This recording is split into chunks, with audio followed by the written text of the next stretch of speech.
Welcome to the Pirls Stock Market Commentary video, your weekly window on stock market technical conditions, featuring the proprietary bull-bear point and figure market breadth summary chart for March 12th, 2017. Market breadth. With this past week's market fractional decline, our bull-bear point and figure ratio at 1.19 was down from 1.46 last week, yet continuing within bullish territory. The total count of securities in bullish or bearish patterns increased 1% to 3,210. The count of bearish stocks increased 14%, while the count of stocks in bullish patterns decreased 8%. The Pirls P&F Market Breadth Summary Chart shows us a market now 17 weeks in bullish territory. Paid subscribers have access to the Open Office Calc data from which the chart is generated. You may become a paid subscriber by visiting s2pmarketsignal.com, clicking Membership, clicking Register, and following the prompts.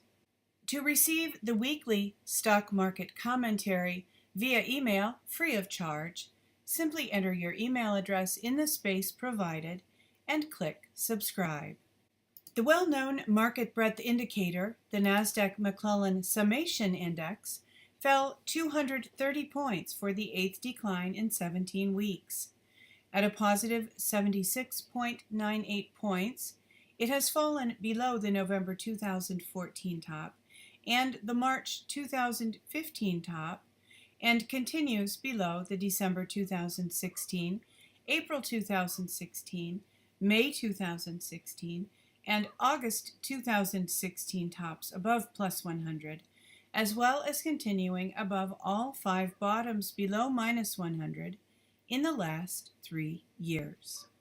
Volume analysis. In this week's volume analysis, the Nasdaq Composite Index ended in accumulation mode, with average daily volume lower than the prior week. In the last 2 weeks, the Nasdaq had 4 accumulation days and 2 distribution days. Accumulation days are counted when the index closes up on higher volume than the prior market day, while distribution days occur when the index closes down on volume higher than the prior market day. Last week, the Nasdaq ended in neither accumulation nor distribution mode on higher average daily volume.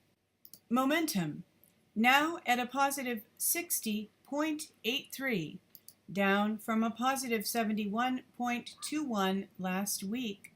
The CCI 20 daily, within the plus or minus 50 zone on Friday 310, has signaled a zero-line reject long entry for Monday 313 open.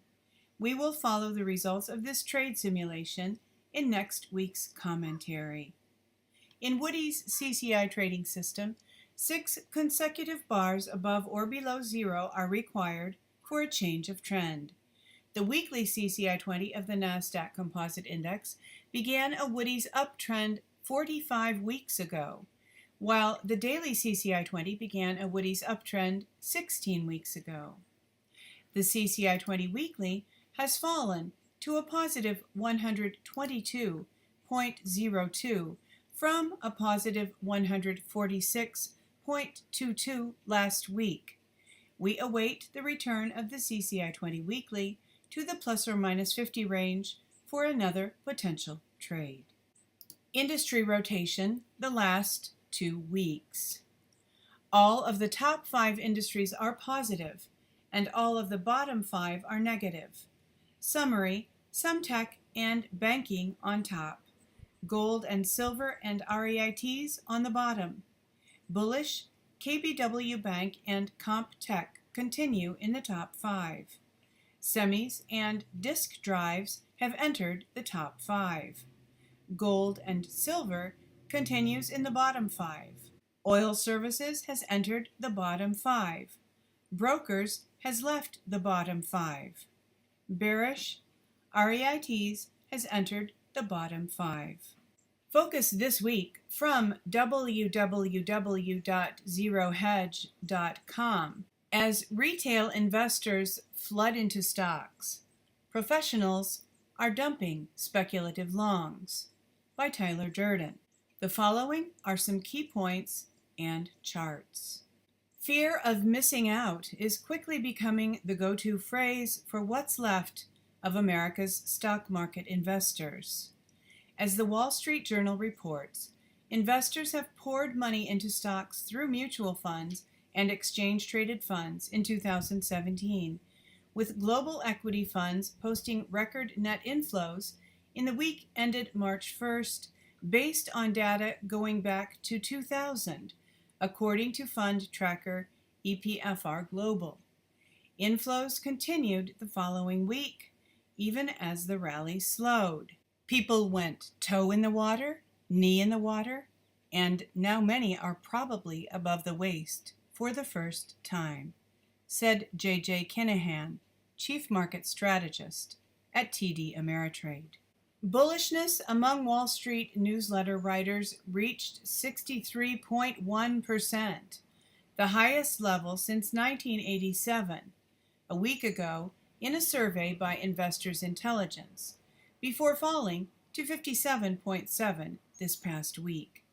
Perhaps they should be paying attention to the insiders, who are selling like never before.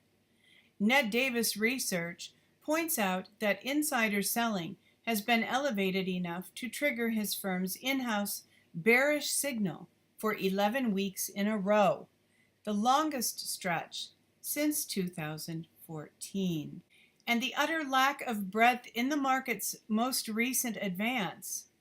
However, despite all that exuberant money flow from the FOMO followers, not everyone's buying it, as speculators have entirely erased their massive record net long position, swinging to net short for the first time since the week before the election. While millennials may have been the Snap IPO greater fools, it appears the retirees are the broad market's greatest fool, getting neck deep in stocks at record high valuations, once again buying high only to sell low. Thank you for watching this week's Sand to Pearls Stock Market Commentary video, featuring the proprietary bull-bear point and figure market breadth summary chart compiled by Donald Pearl, www.s2pmarketsignal.com. Hoping that you are enjoying a peaceful and pleasant weekend, anticipating March Madness coming up, and that you are also looking forward to a prosperous and productive week. And as always, wishing you true success.